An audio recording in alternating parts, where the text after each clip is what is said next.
We've got a lot of slides to go through here, and welcome you all. I do have a note here to wish all the Marines that are listening, as well as their families or the children, brothers and sisters, and parents of Marines that are listening to us online too. Thank you for your service, as well as happy birthday today. So the meeting will be recorded, so if something happens to your connection, you will have access to this on our website. And at the end of the part where the faculty or the Hargrave staff do their presentations, we'll have a Q&A session. To help facilitate that Q&A session, the chat facility is turned on, and so if you want to text me a message, we can put that on the screen and then have that answered. And also, I can call on you at the very end. To facilitate that, though, it'd be nice if I knew your name rather than looks like Amy's iPhone and Amy's iPad. So I'm not sure if which of the Amy's we have here, and that'll be at the very end. So again, thank you very much for tuning in. I know your time is valuable, so we will get on with our meeting here. So the second marking period is now done. This means that 50% of the semester grade has been completed, and that essentially you can be able to see your young man's grade by looking at my backpack. What remains for them is the third marking period, and that third marking period and the semester exam are each worth 25% of the grade. And so November, December is a challenging time for our cadets. In the middle of it is a Thanksgiving break. At the end of it is Christmas break, and they are thinking hard thoughts about how much they love home, what kind of great food you have there, and all sorts of things, except maybe sometimes finishing up the semester strong. So they still have 50% of their grade for the semester in play. So please help us help your young man by counseling him, mentoring him to keep his eye on the ball.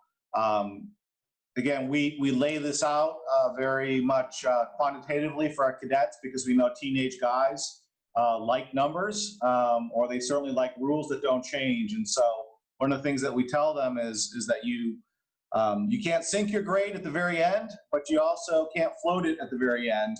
And so the more work they put on in that third marking period, the less impactful that semester exam has to be, or less stressful that semester exam has to be. As a reminder, from the Parents Handbook, the year-long course grades are the average of each semester, and credits are not awarded until the end of the year. So we don't do a half credit for English 11 in part 1 and half credit for English 11 part 2. And then for your reference, next Wednesday, the interim grades, it's a 2-week snapshot of the 5-week marking period. That will be the end of the interim grades, so that allows our faculty enough time to create interim reports and comments for any struggling students or students that deserve an attaboy. And that way you'll have them on Friday when you pick up your cadet or he flies home to you. Again, the same message I just gave you is being given out by faculty as well as advisors and coaches and TAC officers. So really, one of the messages here on campus right now is keep your eye on the ball, don't throw your pack down, and move out smartly. One of the things that's always a great joy, and again, I caution this is not a competition. It's about our seniors making thoughtful decisions about the next step. And so in alphabetical order here, we see that Arizona State, Cape Fear, Gardner-Webb, Georgetown, North Carolina Central University, Radford, UNC Pembroke, and Georgia Tech are all excited to have offered our cadets admissions packages. And having signed several college passes, I know that several cadets are going out for both scholarship interviews as well as admissions interviews. And so it's an exciting time if you're a senior. Underclassmen, parents, again, something to look forward to, and something to also talk with some of our other parents if you need to get some insight and reassurance. One of our programs is a Lunch and Learn where it's in the adult world, it would be professional development lunches.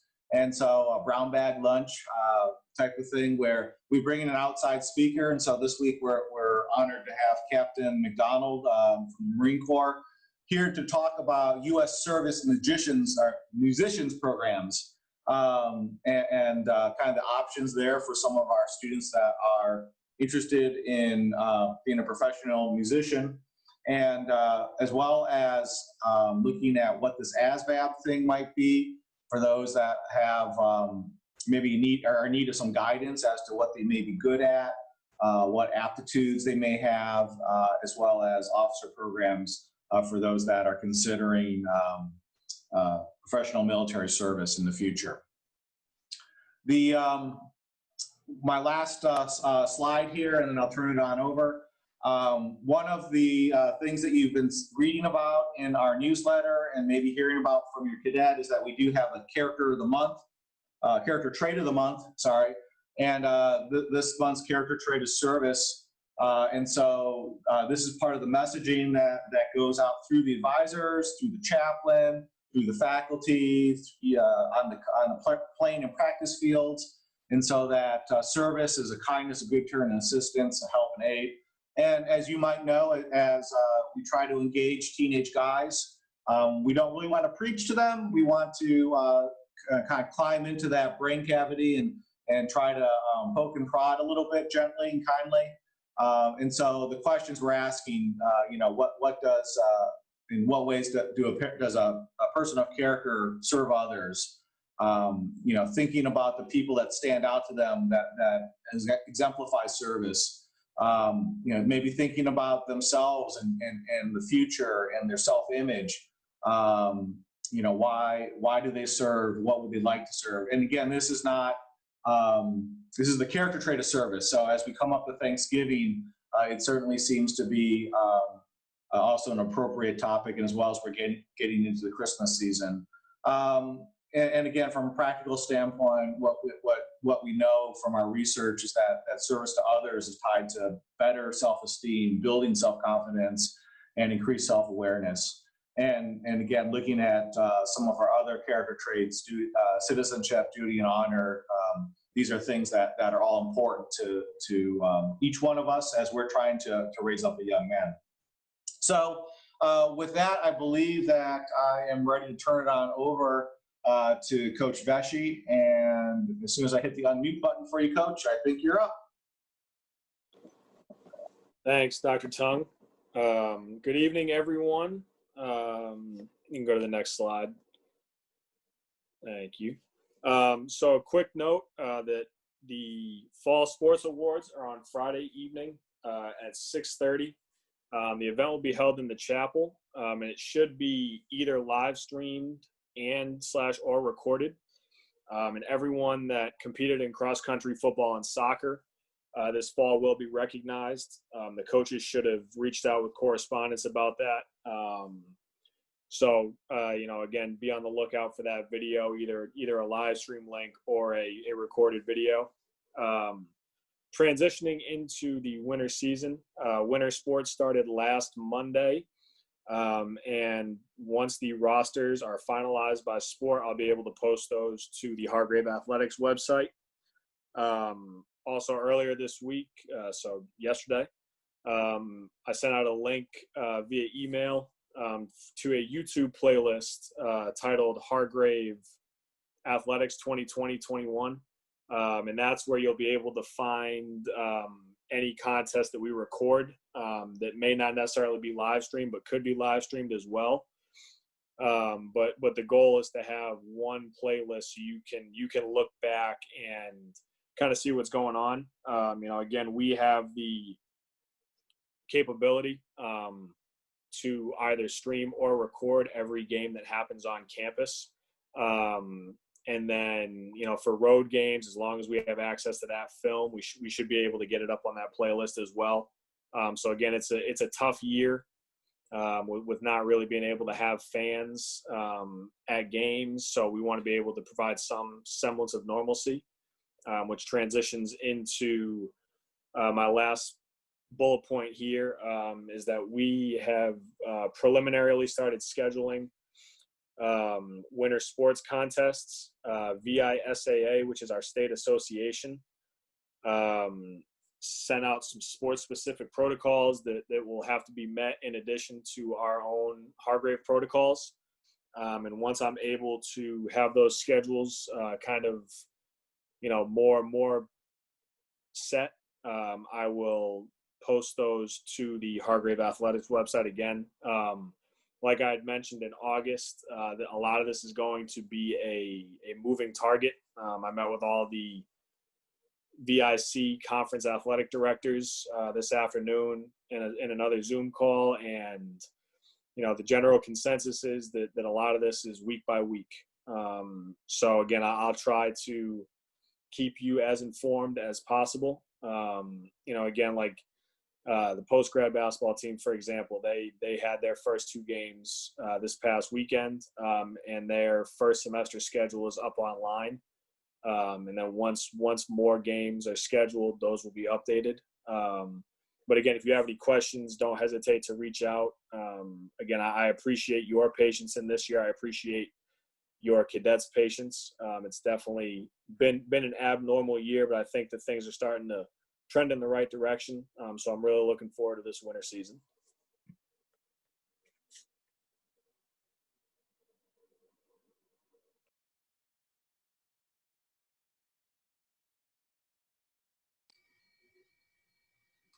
All right.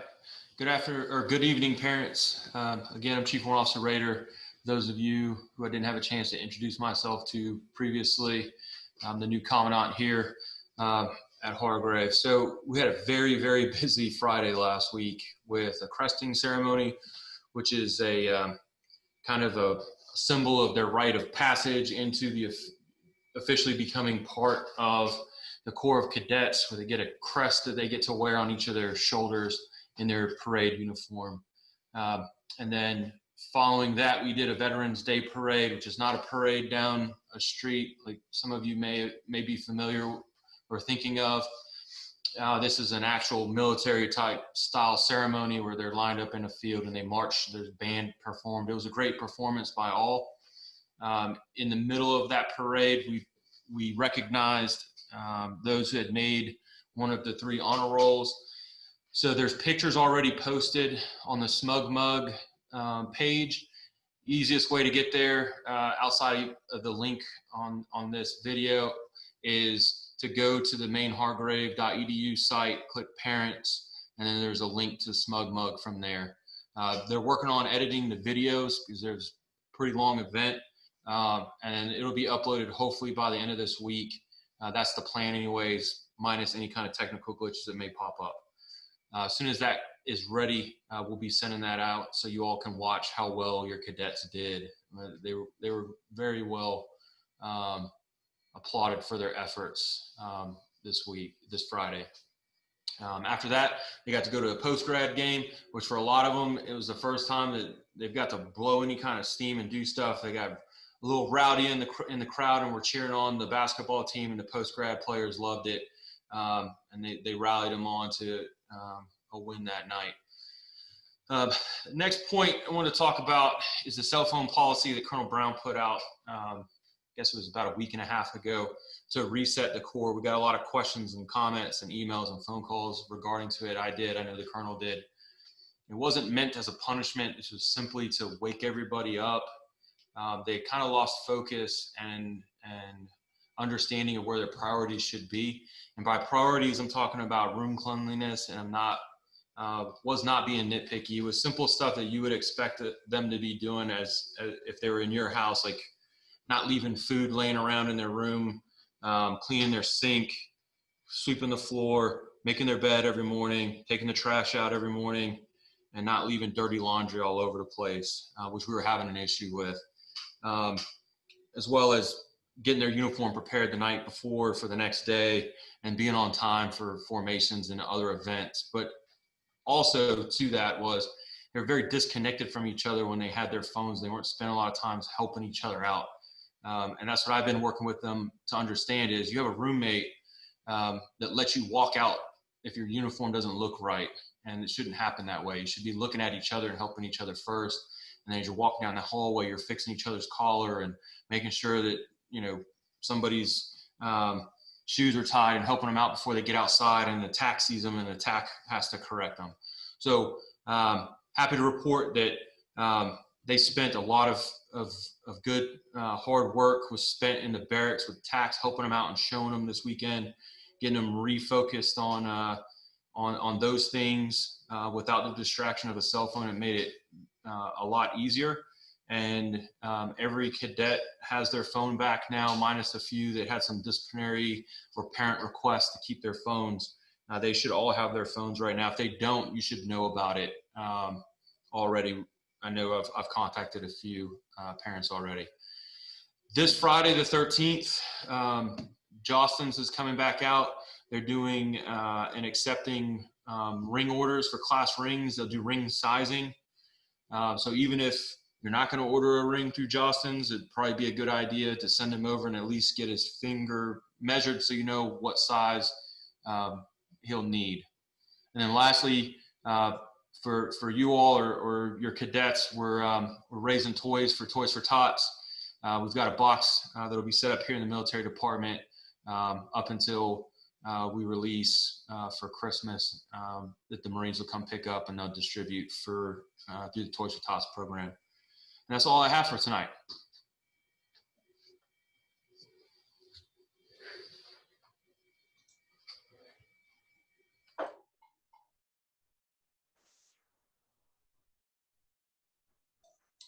All right. Wes, I think you're unmuted now. All right, thank you very much. I'll be quick this evening. I just wanted to give a shout out and reminder that we have our Parent Referral Incentive Program. We're nearing the mid-year enrollment cycle. We're bringing in new students in January. And that's a good opportunity for a young man to join us without waiting until next fall. And through your relationships in the community and so forth, we know that you are probably aware of young men who are struggling with online learning, or maybe the transition and toggling back and forth between online and in person.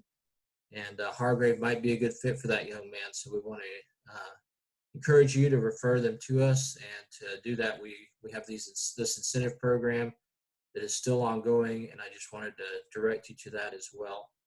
So you can see that we recognize that takes effort on your part, and we want to incentivize that. And so if you have any young men you'd like to refer to us, feel free to contact the admissions office or have the families contact us. And be sure to let them know that they should mention they were referred by you so that you can qualify for the incentive.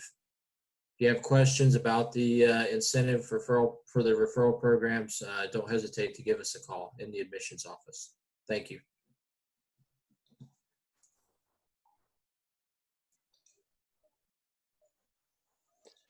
Okay, I'll wrap it up here before we go into question and answer. I just wanted to echo the Toys for Tots program for those that may not be familiar with it. The Toys for Tots program is a Marine Corps program run by typically retired Marines, but also in concert with local community leaders. And we ask private citizens to donate toys. These collection boxes are located typically all over different towns and cities. And so we're going to have one at Hargrave. And when you come to pick up your son for Thanksgiving, if you feel inclined to bring a toy for any age group, you can drop that toy in the toy box, and then we will get that to the local area Toys for Tots coordinator, who then distributes those toys to less fortunate families, so that some families that may not have a Christmas with gifts will have an opportunity to have a Christmas with gifts. So that's just a community service thing we're looking to participate in. So if you want to bring a toy before Thanksgiving, please do so, or before the Christmas break. It'd be great. And we'll make sure the Marines get those and they'll distribute them. The Parent Council President, Amy Mariella, asked me to give a quick shout out about the auction. It'll be available via email. you can either contact Amy Mariello, or I believe she's going to be sending out details of that through the Parent Council Network. And then also through our website. It was supposed to be up tonight, but she called me before this call and said there's some technical difficulties, but she expected it to be up tomorrow. If not tomorrow, the next day. But the word will get out, and the Parent Council has a number of great items for auction. The proceeds from the Parent Council auction go to the Parent Council Fund, which they typically invest in some quality of life improvement for the Corps cadets, amongst other things. But typically, one project a year, they'll donate some parent auction funds to. Last year, the furniture in the military department was provided for in part from Parent Council funds, and the year before that, our game room and activity room were provided new furniture and some new games for the game room. So that's kind of what they do with the Parent Council auction funds. It also helps them fund the birthday lunches that they provide and some other events throughout the year where we'll have a make your own ice cream Sunday evening, and the Parent Council provides all the ice cream and the toppings and just things like that to bolster quality of life for the cadets. There's been a few cadets that may have a misunderstanding about post-Thanksgiving. When cadets come back from Thanksgiving, there aren't any virtual learning options. It's if a cadet comes back from Thanksgiving and for some reason exhibits flu-like symptoms, we will then send them home because there's not enough time to quarantine and test and things of that nature before the Christmas break. So I think some of them have a misunderstanding that they may be able to do virtual learning after Thanksgiving. That is only for somebody who exhibits flu-like symptoms and has to go home. So just wanted to clarify that. The big change in bold, and I will put out a separate and singular correspondence about this for to all the parents via email, is due to not only our COVID posture, but also that we haven't had any open weekends, and we don't plan on having any open weekends during second semester. We are extending the break, the Christmas break, until January 10th. So cadets will return on January 10th, not the currently scheduled January 5th.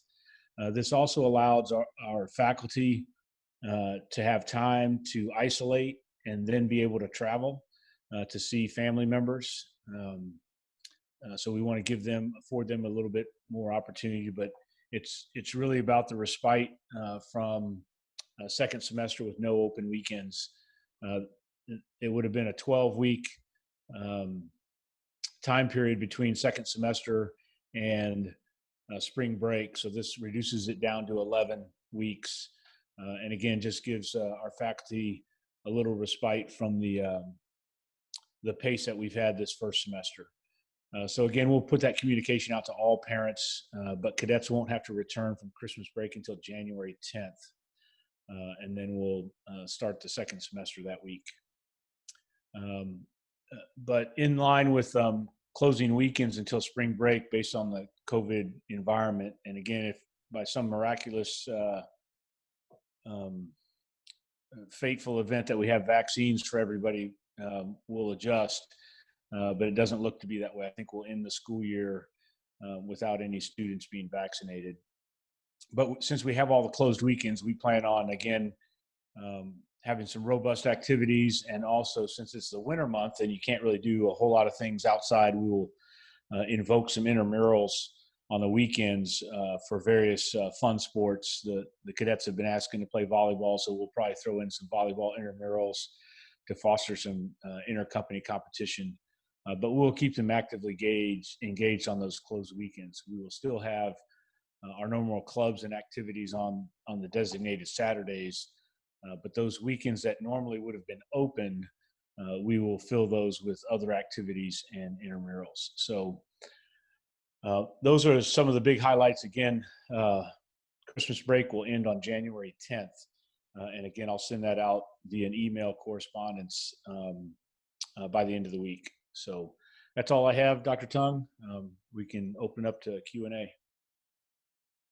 All right. I don't currently have any things on chat message, which is usually the cue for a big old flood of messages to hit the chat box.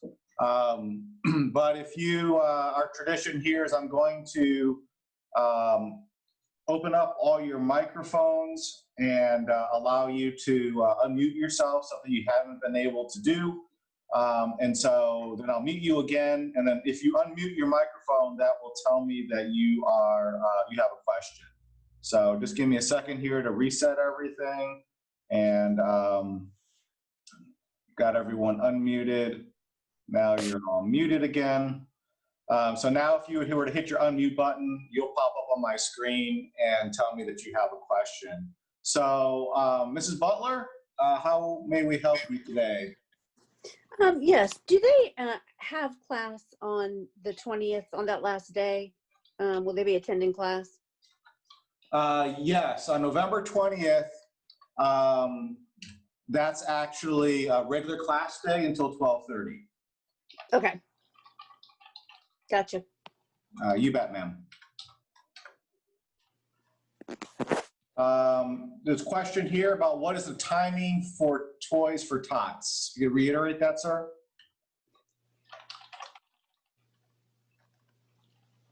Sure. The timing for Toys for Tots, if you were to come to campus before Thanksgiving break, you could drop off a toy. If you come before Christmas break on the 18th, you could drop off a toy and fill the box, and then we'll deliver that to the Toys for Tots coordinator in the local area. You could certainly mail a toy to the school and identify that it's for the Toys for Tots box, and we will put it in there as well. But we have to turn in the toys by the 18th of December in order for them to be distributed. I hope that answers the question. Yes, sir. I had another question here to follow on to the first one. Do they have to be picked up exactly at 12:30 on November 20th? The answer is no. We usually like it if they're picked up on Friday night, but on a case-by-case basis. The commandant and his staff can accommodate overnight accommodations. Hopefully I didn't step out of turn by saying that, sirs. No, that's correct. They don't have to be picked up exactly at 12:30. That's just typically the earliest time they're available after class ends and room checkout to make sure their room's clean before they depart for the long break. But if for some reason their travel plans aren't until Saturday, we can accommodate that. Mrs. Gregory. Yeah, hello, good evening. One question regarding the change date after the winter break, so when they have to return to Hargrave in January. I just learned it's the 10th now, so what happens to cadets who already booked a flight and plan to return on the 5th? Is that possible, or do I need to rebook the flight for Ben? We would prefer that you rebook the flight, and hopefully there won't be a significant penalty for that change. But if for some reason there is a significant penalty, please contact the business office and we'll address that. Okay, I will try. Okay, fantastic. I just wanted to know, so I will try to rebook it, and I hope the airlines should be be flexible these days. Yep. Okay, thank you. Yep. You can tell Ben if he wants to come back early, I can certainly put him to work. Oh, that's great. He would love that. I don't know if he would say great. So, but it's good. Thank All you. right. You bet. I have a question from the chat side. If a cadet has a class that is only one semester, when will he get a second semester class assignment? That's me, the academic dean. Later on this week, we will post our class offerings to both the cadets as well as PDF to the parents to have any discussions that need, and then we will start scheduling based on interest. So if underwater basket weaving has no interest, I'll have to tell that faculty member that unfortunately we can't do that, and he'll have to teach something like advanced rocket science. So hopefully that answers your question. It will be later on this month or this week, and then through the month of December, and then we'll create a schedule based on the numbers. And the underwater basket weaving was tongue in cheek. Correct. It's textile weaving, so, material science. All right. Looking up on our chat, I don't see any messages.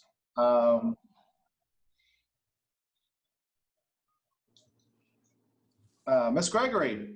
Yeah, one last question, I'm sorry, regarding COVID tests before the boys come home for the Thanksgiving break. Is it possible to get a test to make sure that the boys are fine before we meet with older family members or so? If a parent wants to do that, they can. We plan on testing the boys upon return. What we've learned about COVID tests, it's just a snapshot in time. Yeah. And we have to have a 5 to 7 day period from any potential risk because that's the normal incubation period. So we plan on doing what we did before, and that was when people return from this long break, we will test them 5 to 7 days after they've returned. We will put out guidance, but I'll state it now. We encourage and request that all families, if their son has potentially been exposed during their break or has symptoms during their break, that they keep them at home until the symptoms subside. And if they have any questions, they can contact our infirmary who can assess the symptoms or the circumstances and provide adequate guidance about returning. Yeah, so maybe then I did not ask my question correctly. My question, I wanted to ask if it's possible that the boys get a test before they return home from Hargrave. Parents can request that. I have not directed that. Okay, fantastic. Thank you. Mm-hmm. All right, Mrs. Telek. Hi. Howdy, how are you doing? Good. How are you? I'm doing fine, thank you, ma'am. Great to hear it. The state of New York is actually requiring that before Ethan flies home, that he is required before he gets on a plane or goes anywhere out of any other state, he will need a COVID test within 3 days of his travel date. And then upon him returning home, he will have to quarantine in my house for 3 days. And on the 4th day, go back and get another COVID test. So this kid is going to be getting all sorts of tests. And then if he's coming back to school, then another test. And then again, when he travels at the holidays for Christmas, it's going to be the same scenario again. I certainly empathize. I feel very confident that we've maintained minimal contact with I agree. off campus. So I think he'll be fine. But I know that's going to be well, something to manage. That's what our governor has now put into effect for us here as of last week. Right. So if you coordinate with the nurse, and along with any parents, yes, coordinate with the nurse, and we'll make sure we get that taken care of before he travels. It's been taking between 24 and 48 hours to get our tests back. So in terms of planning that compared to his travel, just take that into consideration. But we'll certainly support that effort. Okay, I appreciate that. And then I guess I missed it. I know that when I spoke to him the other day, he said the date for returning was different. What is after the Christmas or the winter break there? January 10th. The date for return from Christmas and New Year's is January 10th instead of January 5th. January 10th is a Sunday. Oh, right. Okay, perfect. Okay, I haven't made those flight reservations yet, so. But I just good to know so I can get that in place soon. All right, I guess that is all I have. I just wanted to kind of check in on that. I do want to let everybody know we track COVID cases in our local area weekly, and at least in the local area, they have plateaued. And when I mean by local area, it's our county that we're in and all the key towns that are around our county, as well as our neighboring counties. So when we track those weekly, we are seeing a plateau. They've leveled off compared to other parts of the state that still have increasing positive cases. So just wanted to let you know that we watch that weekly to see what our environment is. Okay, that's great to know. Thank you. Mrs. Hassan, wasn't sure if you hit the go faster button or were you raising your hand?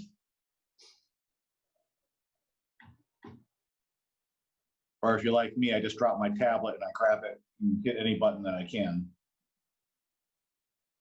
Are you asking me? No, Mrs. Hassan, Donna. Oh, All right, now it says no problem, so that was chatted to me, great. I think one last question here and then we'll start wrapping it up. So if you've got a burning question, we do want to make sure that if you're feeling a little bit bashful, we'd be happy to answer that question and we'll hang out as a staff until everyone leaves. Question for the Commandant, will there be an Eye of the Tiger program? Absolutely, there is. So it got moved to March. I believe it's the 13th or the 14th of March. They're starting to work on it. So this weekend on Saturday during military time, we're actually going to take them out and do a 5K hike, just so that when they get to the Eye of the Tiger, all of the events that they would do are familiar to them, and they know what they need to do to get ready for it and what it's gonna expect of them when they do it. For those who don't know what Eye of the Tiger is, it's basically a one day event. It goes about 24 hours. They do a hike. They do some stuff in the swimming pool. They do some other physical activities, take some quizzes. And at the end, if they make it all the way through and meet all of the objectives, and at the end they get to wear a special patch that signifies that they made it through the Eye of the Tiger. It's not a requirement, but it's heavily encouraged that they do it.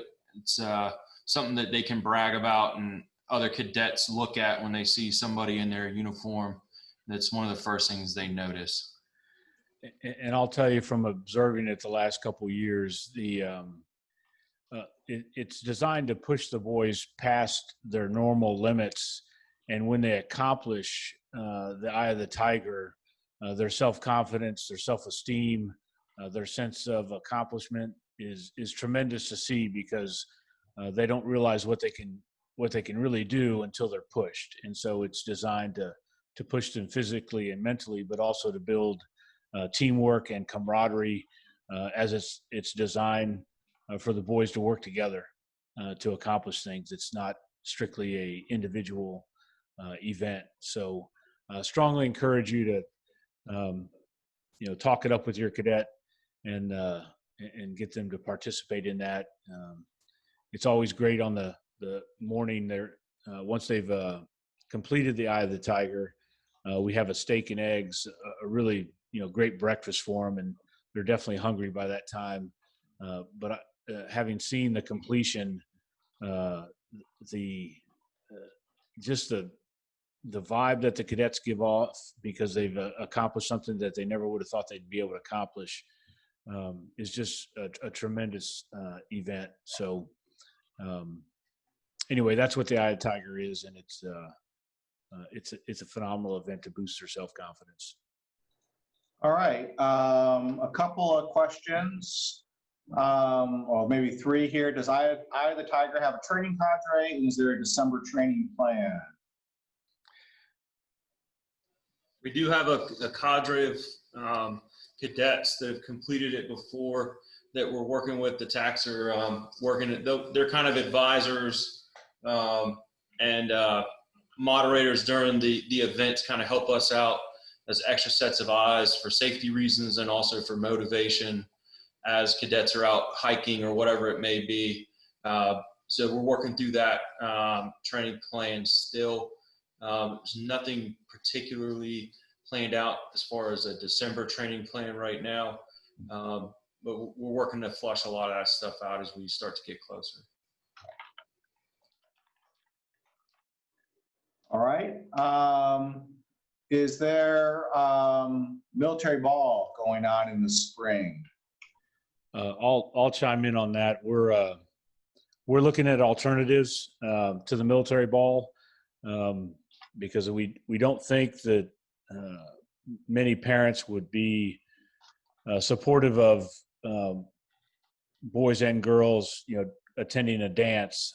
So we are looking at other options, and we will be discussing that with the cadet leadership as well. They'll be a part of that decision-making process to get their input. All right. And then Commandant, will the new guys, the recent additions, get their phone back on the usual 3-week schedule? Yes, so far the newest cadets to the Corps are doing very well. I don't see any reason why they wouldn't get their phones back at this point. So yeah, they should be getting it back. The latest two are a week and a half in, so they've still got another week and a half. Excellent, sir. Appreciate it. All right. Well, looks like the questions have settled down here. I'm going to turn it over to Colonel Brown to wrap us up here. And from the academic side, I wish you well. I'm going to open your mouth if you don't. Thanks, Dr. Tung. Appreciate it. Again, just I appreciate the dialogue with families, both collectively and individually, on any issues or concerns. And I just keep those lines of communication open. I want to reiterate about the military ball. If the military ball doesn't go as it traditionally would, there would be an alternative event because that's kind of a capstone event for certainly our seniors.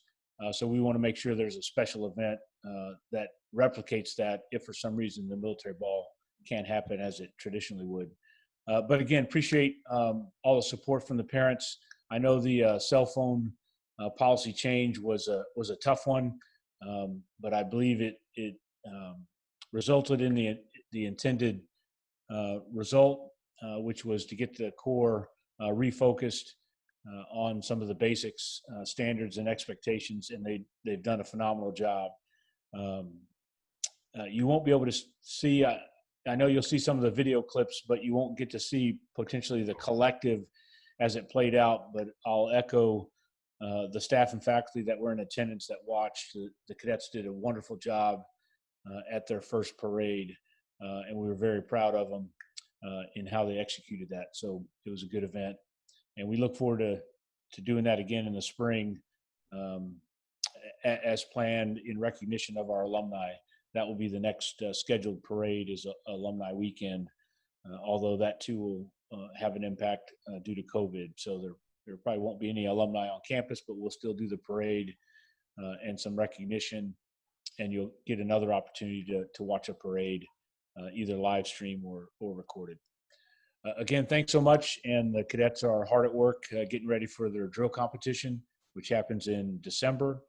That's when the first sergeant of each company leads their cadets in a drill competition. That's a series of movements inside the gym, and the company that performs at the best wins points towards honor company. So that's the next military event on the calendar. Again, thanks so much for everybody attending. Appreciate it. We'll keep the lines of communication open.